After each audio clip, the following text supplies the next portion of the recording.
Let me tell you about the divot. Number one is it's extremely important if you're trying to create spin on the ball.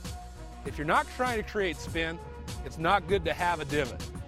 Think about it, when you have a divot and you're creating a big divot, it means that your angle of attack, which means on your downswing, that's what I'm talking about, your angle of attack, is extremely steep.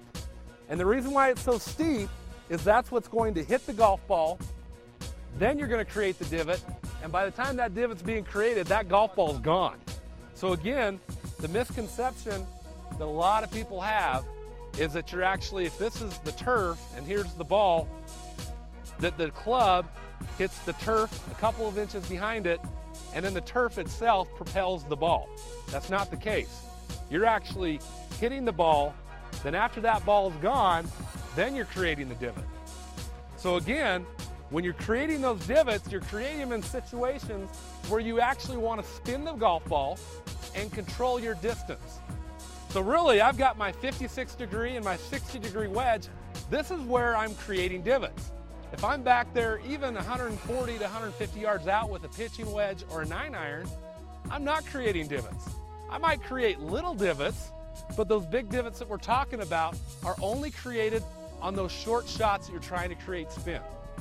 I'll take my 60-degree wedge, and this is what I'm going to really focus on doing to create spin and create those divots. I'm going to have the ball back in my stance, and I'm going to really focus on making sure on my downswing that I'm hitting the golf ball first and then creating that divot.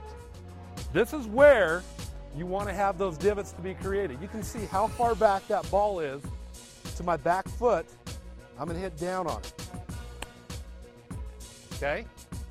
You can see I created a massive divot there, but that ball still went about 70, 80 yards because I hit the ball first, then I created a divot.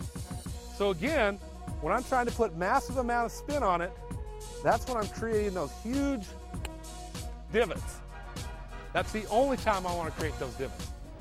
If you're trying to create divots any other place with your 6, 7, 5-iron, you're not going to be very successful. Again, try that, work on it on the practice tee. I guarantee it'll work.